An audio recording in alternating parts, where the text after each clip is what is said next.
Hello achievers. मैं हूं प्रभात कुमार बेहरा, तुम्हारे chemistry teacher.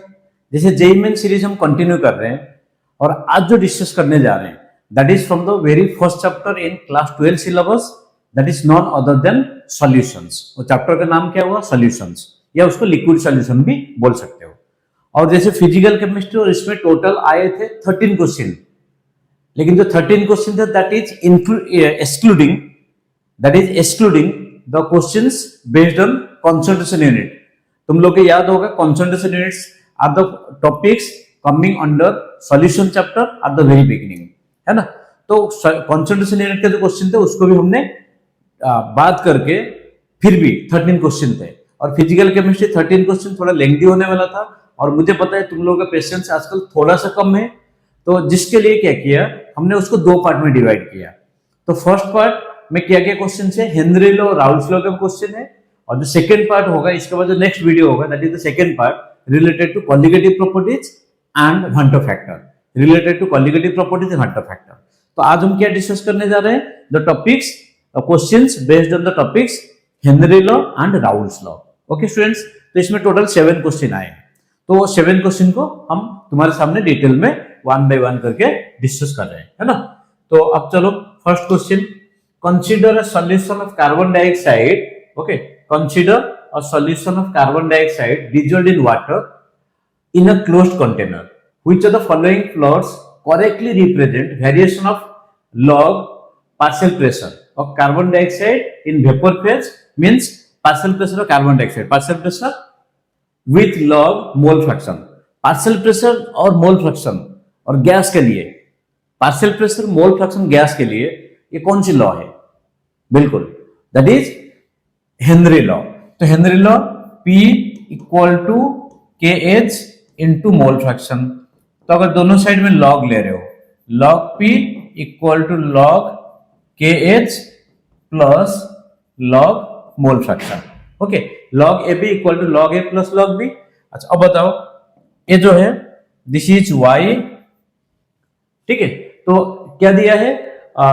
log P along y axis, that is y। So this is m into x, this is c, that is the equation of straight line। यहाँ पे slope क्या है? Slope m means 1 है, और y intercept क्या है? that is kh। तो ये पॉजिटिव स्लोप है और y इंटरसेप्ट का कोई वैल्यू है, तो देखा जाए तो एक ही है, that is option 3। Okay, that is none other than the option 3। समझ है? y equal M X plus C, और y एक्सिस में log p that is pressure, partial pressure carbon dioxide, और x एक्सिस में log काय मोल फ्रैक्शन। चलो next question, ये assertion reason का question है। तो इसमें देखो स्टेटमेंट 1, स्टेटमेंट 2। तो स्टेटमेंट 1 क्या दिया है? The Henry law constant, okay, the Henry law constant kh is constant with respect to variation in solution concentration over the range, okay, over the range for which the solution is ideally dilute। आपको पता है ये solution कई सारे book में, वो solution का नाम है, ये चैप्टर का नाम है डाइल्यूट सॉल्यूशन। मींस यहाँ पे जो भी हम कॉन्सेप्ट यूज करें, so those are mainly for the dilute solution, जहां पे सॉल्यूट कम है और सॉल्वेंट ज्यादा है। और Henry law is also applicable for the dilute solution, यहाँ पे भी दिया है। और over a range of concentration, okay, over concentration over the range, मतलब एक रेंज, पर्टिकुलर रेंज, और वो क्या होना चाहिए? आइडियली डाइल्यूट होना चाहिए, मतलब इसमें सॉल्यूट कम ही होना चाहिए। बिल्कुल सही है। तो Henry law is applicable for the dilute solution, even Raoult's law is also applicable for the dilute solution. तो स्टेटमेंट 1 दैट इज करेक्ट।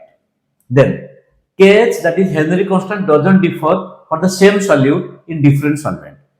मतलब ये बोल रहा है अगर सॉल्वेंट हम चेंज कर रहे हैं, डिफरेंट सॉल्वेंट में सॉल्वेंट चेंज कर रहे हैं, तो kh के वैल्यू में कोई भी चेंज नहीं होगा, ये गलत है। kh is dependent on both solute and solvent, kh is dependent on both solute and solvent.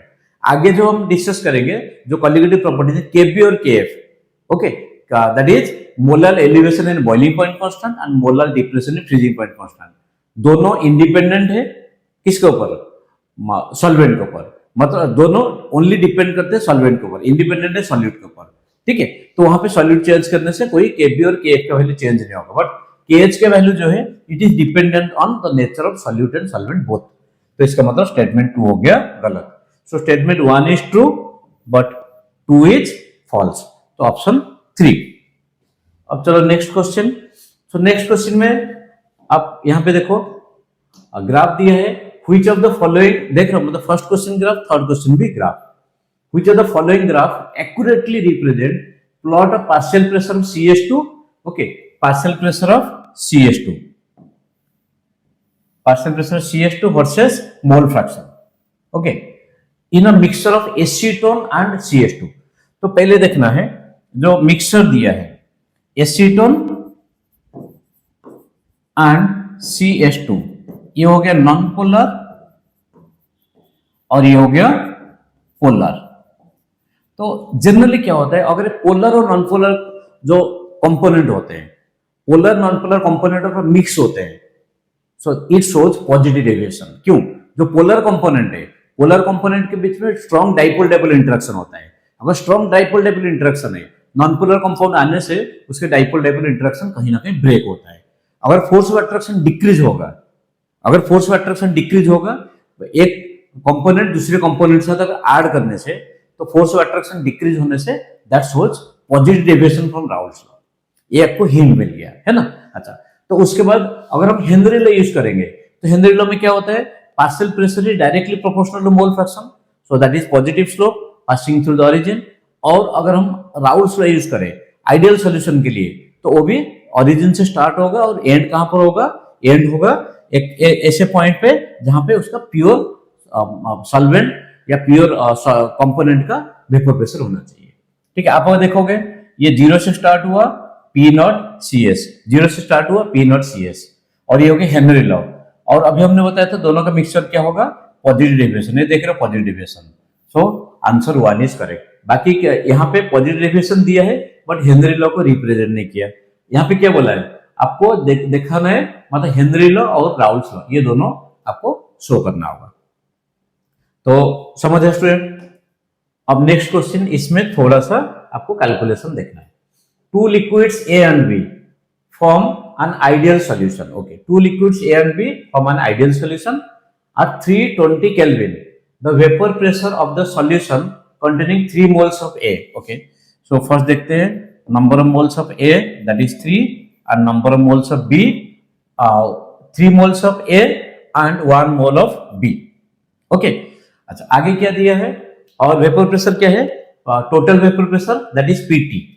तो आप ऐसे लिख सकते हो PT इक्वल टू PA0 का A, mole fraction of A कितना होगा 3/4 plus PB0 mole fraction of B that is 1/4। So it is given as 500, है ना।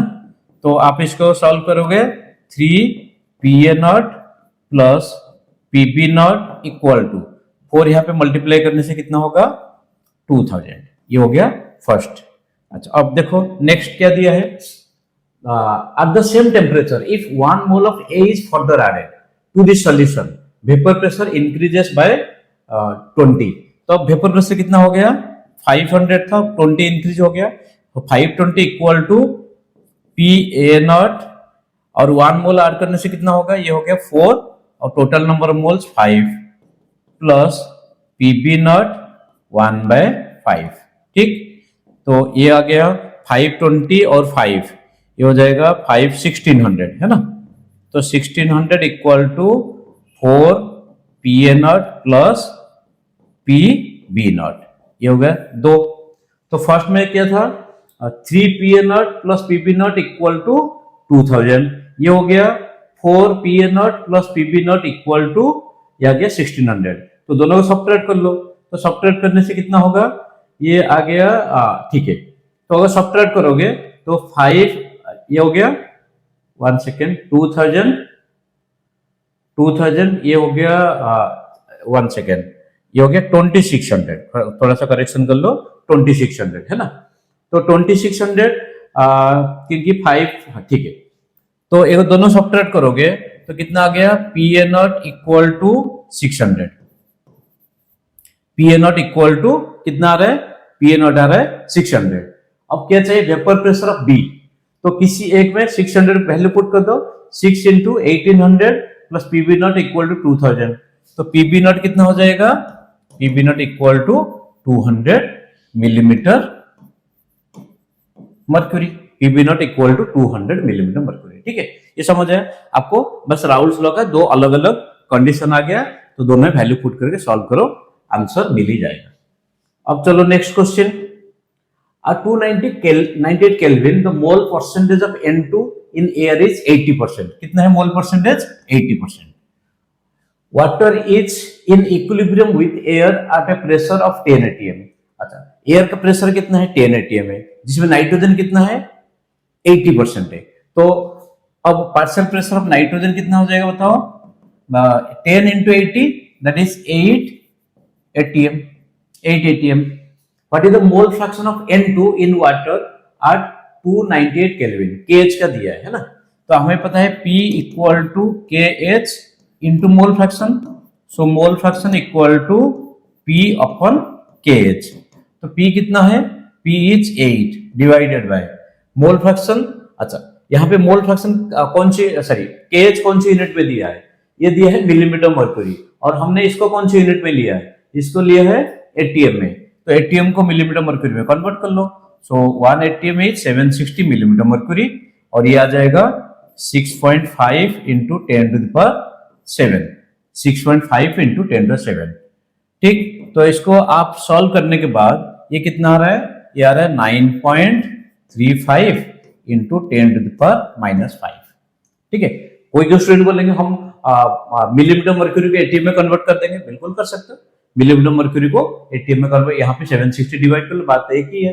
तो इसको सॉल्व करने का कितना रहा answer, 9.35 into 10 to the power -5, 9.35 into 10 to -5, that is option 4। समझ आए, ये तो इजी क्वेश्चन था हेनरी लॉ के ऊपर। अब चलो नेक्स्ट क्वेश्चन, इसमें थोड़ा सा कैलकुलेशन करना पड़ेगा आपको। So 2 moles of liquid A and 3 moles of liquid B are mixed. Okay, तो Na 2 moles, Nb 3 moles, ये समझ आया।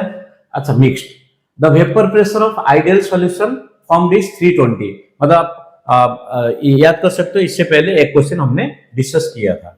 तो यहाँ पे Pt इक्वल टू कितना आ रहा है, 320, that is equal to Pa naught chi A 2/5 plus Pb naught 3/5। ठीक, तो यहाँ पे 5 मल्टीप्लाई कर दो तो आ जाएगा 2 Pa naught plus 3 Pb naught equal to 5 multiply करने से ये आ जाएगा 1600। ठीक, 1600, एक इक्वेशन ये मिल गया। और दूसरा क्या है, vapour pressure at this stage 1 mole of A and 1 mole of B are further added. हमने क्या किया, सिर्फ वहां पे एक ही ऐड हुआ था, यहाँ पे 1 मोल ऑफ A और 1 मोल ऑफ B। तो 1 मोल ऑफ A जब ऐड करोगे तो Na डैश कितना हो जाएगा, Na डैश बिकम्स 3 और Nb डैश कितना हो जाएगा, दैट इज 4। तब अब कितना है, now the pressure is 328.6। So 328.6 equal to Pa naught 3/7 plus Pb naught 4/7। तो यहाँ पे आप लिख सकते हो 3 Pa naught plus 4 Pb naught equal to 7 into 328.6, 7 into 328.6 है ना। तो ये कितना आ रहा है, 7 इंटू 328.6, ये आ रहा है अप्रोक्सीमेटली 2300। ओके, अप्रोक्सीमेटली कितना आ रहा है, 2300 आ रहा है। तो दो इक्वेशन मिल गया, ये आ गया 2 Pa naught plus 3 Pb naught 1600, 3 Pa naught plus 4 Pb naught equal to 2300। तो फिर इसको आप, इसमें कोई तो सिंपली ऐड या दो इक्वेशन है, दो वेरिएबल है, सिंपल जैसे आप 10th क्लास से पढ़ के आ रहे हो, तो इसको आप चाहो तो ऐड या सब्ट्रैक्ट करने से कोई कैंसिल नहीं होगा। तो फिर यहाँ पे क्या करना होगा, यहाँ पे 3 है, यहाँ पे 2 है, तो फिर आप इसको 3 से मल्टीप्लाई कर लो। So 3 Pa naught plus 9 Pb naught equal to 3 से मल्टीप्लाई करने से कितना होगा, 4800। ये कितना है, सॉरी ये 6 पी ए नॉट, तो इसको आप 2 से मल्टीप्लाई करो, 6 P A naught plus 8 P B naught equal to 2 से मल्टीप्लाई करने से कितना आ गया 4600। तो आप अब सिंपली इसको सब्ट्रैक्ट कर लो। सब्ट्रैक्ट करने से क्या होगा, पी ए नॉट कैंसिल हो जाएगा, पी बी नॉट, तो पी बी नॉट कितना आ रहा है, P B naught equal to 48 minus 46 that is 200 millimetre mercury. P B naught 200 millimetre mercury. अब हमारे सामने दो ऑप्शन है, इसका मतलब फिर पी ए नॉट कैलकुलेट करना पड़ेगा। तो इसमें P A naught value put कर दो, P B naught value put कर दो, ये कितना हो गया 600 सब्ट्रैक्ट करने से 2 P A naught equal to 1000, P A naught equal to 500, P A naught equal to 500। समझ आया? तो P A naught P B naught आप सॉल्व कर लिए। इसी टाइप का दो क्वेश्चन है, देख रहे हो, दो अलग अलग दिन में दो अलग अलग क्वेश्चन आए थे। अब last, 2 liquids A and B form an ideal solution at temperature T Kelvin. Okay, at T Kelvin the vapor pressure of pure A and pure B. Okay, तो इसका मतलब ये दिया है P A naught equal to 55 that is kilo newton means kilo pascal, और P B naught equal to 15 okay kilo pascal, kilo pascal. ठीक, newton पर metre का that is pascal. What is the mole fraction of A in solution of A? Okay, solution of A and B in equilibrium with the vapor in which mole fraction of A is 0.8 means vapor phase में mole fraction A का कितना दिया है 0.8, तो YA equal to 0.8, YB equal to 0.2, ये हो गया vapor phase में। अच्छा, अब बताओ ये दोनों PA नॉट और PB नॉट दिया है, आपको क्या चाहिए, what is the mole fraction of A in the solution? तो आप राउल्स लॉ पुट करोगे, Pt equal to P A naught chi A plus P B naught chi B. तो काय बी के जगह हम ऐसे लिख सकते हैं, पी ए नॉट चाहिए क्या, mole fraction of A plus P B naught into 1 minus chi A. ठीक है, आपको चाहिए काय ए। अच्छा, वेपर फेज में हमें पता है, वेपर फेज में partial pressure of A that is equal to partial pressure A that is equal to mole fraction of A into total pressure, ये वेपर फेज में होता है। और सॉल्यूशन फेज में क्या होता है, that is PA not into काय A, PA नॉट into काय A। ठीक है, और हमें चाहिए काय A चाहिए, तो अब ऐसे कर सकते हो, YA equal to PA upon PT। तो पीए के जगह P A naught chi A divided by PT के जगह ये वाला पुट करो, P A naught chi A plus P B naught into 1 minus chi A. ठीक है स्टूडेंट?